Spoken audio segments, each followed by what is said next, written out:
we don't know a lot about Joseph.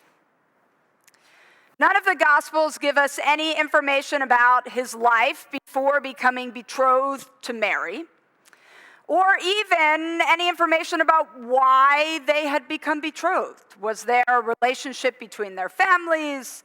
What were the circumstances? We don't have a whole lot. So when we enter the story today in the Gospel of Matthew, what we hear is that Jesus' mother Mary is engaged to a man named Joseph, and that she was pregnant before they had lived together.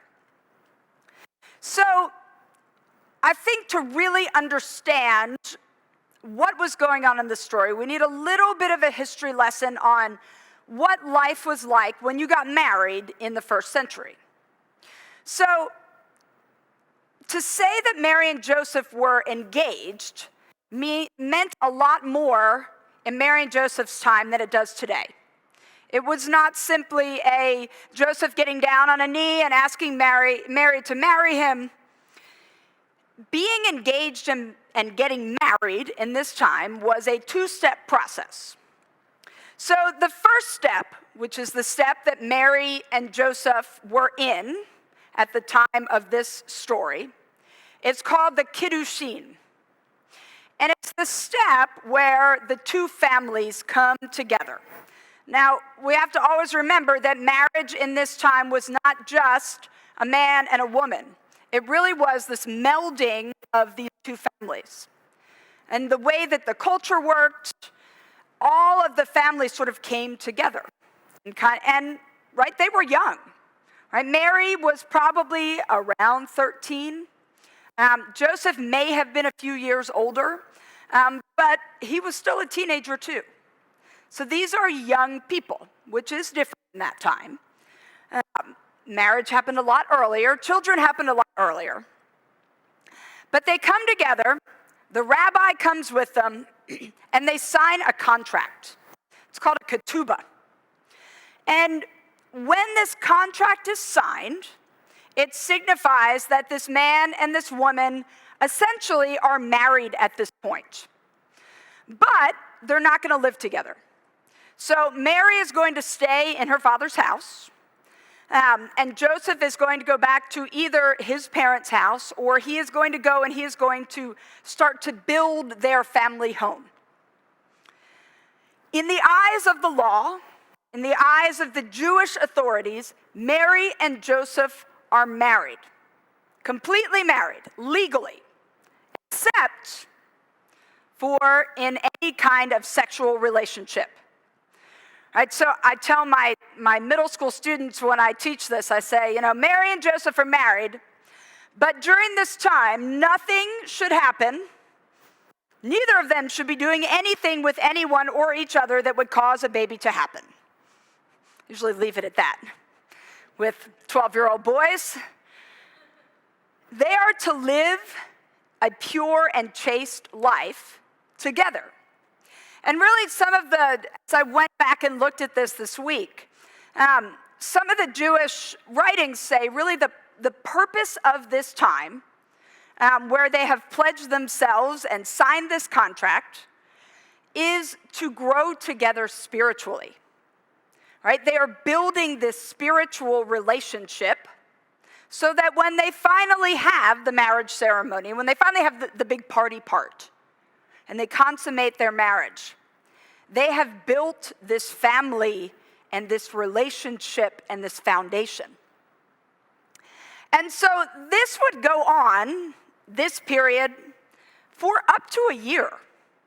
Right? So Mary would still be living with her parents. Joseph would be getting the house ready. We know, because we know the other stories of the Nativity, that perhaps Mary went away in the middle of this time and went and saw her cousin Elizabeth. Those are the stories that we hear most often at Christmas. But at some point, Joseph discovers that Mary is pregnant.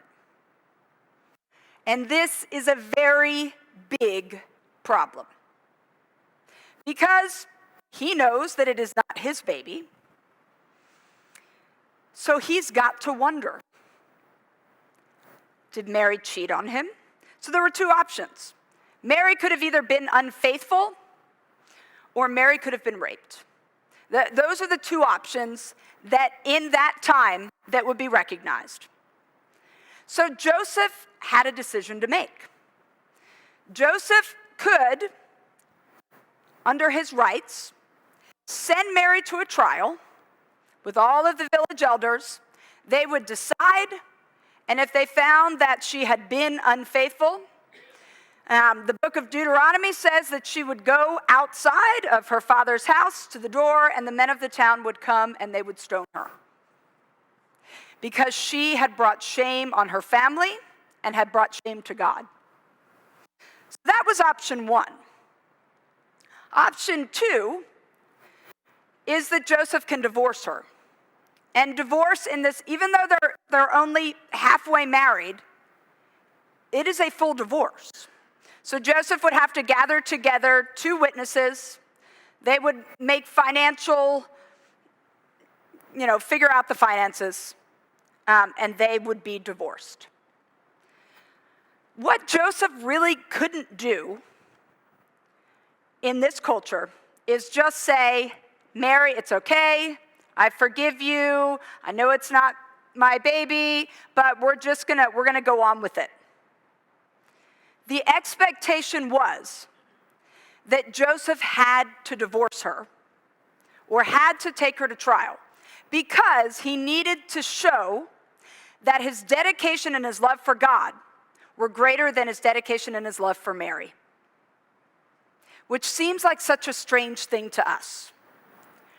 But in that culture, the expectation was that God was the absolute first thing, and that if Mary had cheated on him, if she had actually been unfaithful, she had brought disgrace on God, disgrace on her family, and Joseph had an obligation to show his faith by divorcing her or sending her to trial. So I like to sort of think about Joseph with that cultural background. The Bible tells us that Joseph was just, that he was kind, and that he didn't want to hurt Mary. But you've got to imagine Joseph laying in bed at night, mulling this over in his head and trying to figure out what he was supposed to do. Right? This vision that he had about Mary, about this girl that he was going to marry, this vision that he had of what his life was going to look like had all just crumbled in front of him. But Joseph, it tells us, even before he has that wonderful dream, it tells us that Joseph had decided that he was going to dismiss her quietly, meaning that he was not going to put her in the position of having to have a trial and having to explain and potentially being put to death. It says that he planned, the words are really specific, and I love it. He planned and he resolved. He planned what he was going to do, and he resolved that he was going to dismiss her quietly. This is not the portrait of a man who made a rash decision. This is a picture of a man who stepped back through long and hard thought and prayer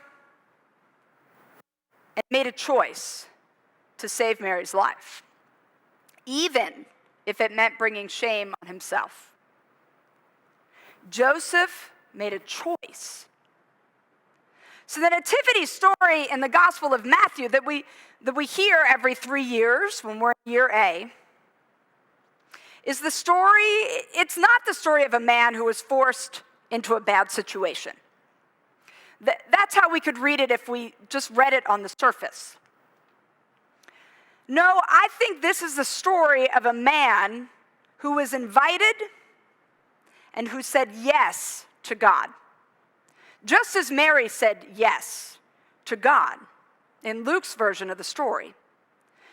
Joseph was not a passive participant in the birth of Jesus. We talk a lot about, people like to say, well, Joseph was, he was Jesus' adoptive father. And we kind of, in a way, and partially because Joseph disappears from the story, we sort of push Joseph aside, right? We say Joseph, he saved Mary. He was willing to, raise Jesus under his roof. But I don't think we give Joseph enough credit. Joseph could have said no, just as Mary could have said no, right? Mary could have said no to God. Joseph could have said no to God. But Joseph made a choice. And that angel came to him. The angel said, Joseph, do not be afraid. Take Mary as your wife. Say yes to being part of God's great plan. We have to remember that when we talk about Jesus being from the house of David, that came through Joseph. Joseph was the one whose lineage went through the house of David. So God really needed Joseph to say yes to the plan. God needed Joseph to buy in, because in the great plan, Jesus was to come from the house of David. Mary was not from the house of David. Joseph was from the house of David.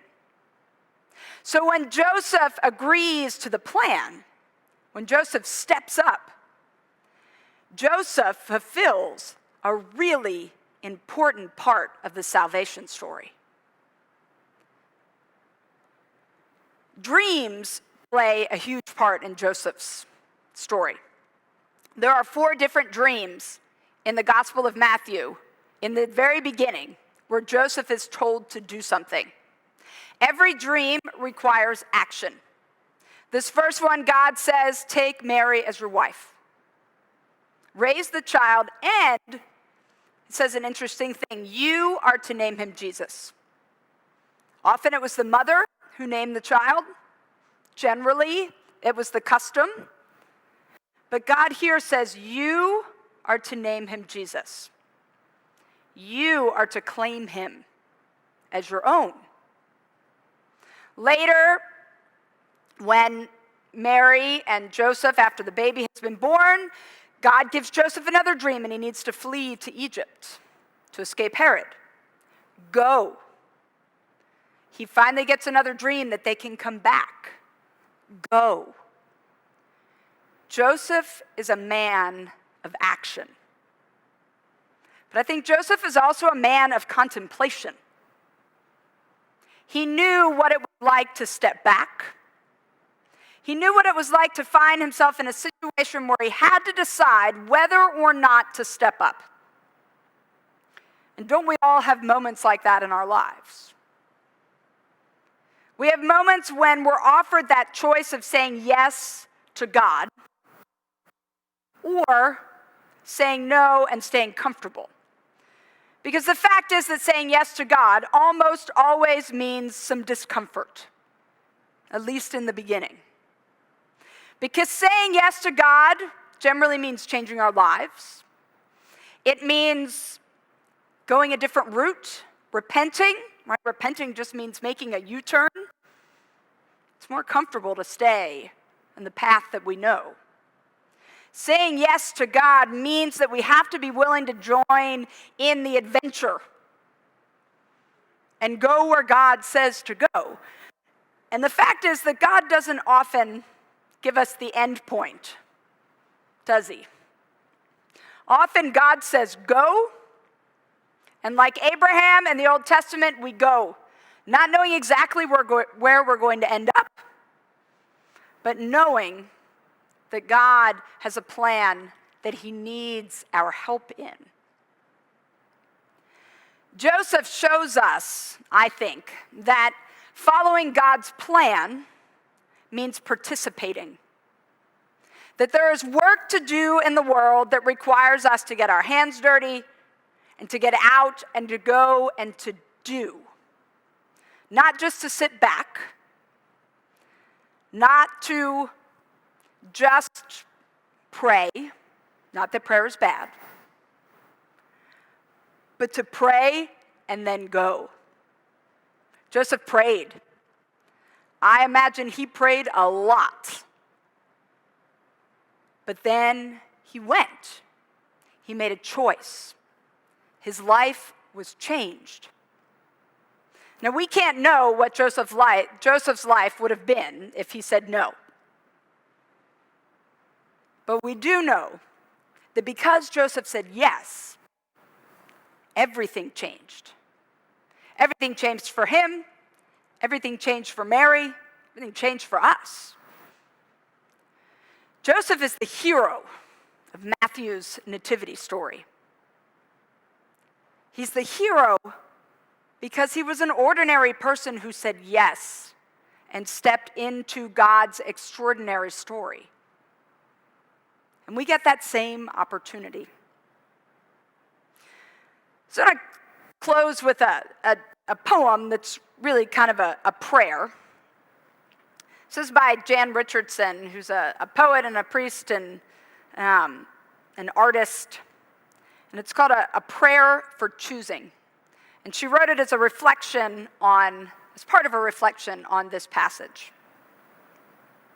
What we choose changes us. What we love transforms us. What we create remakes us. Where we live reshapes us. So in all our choosing, O God, make us wise.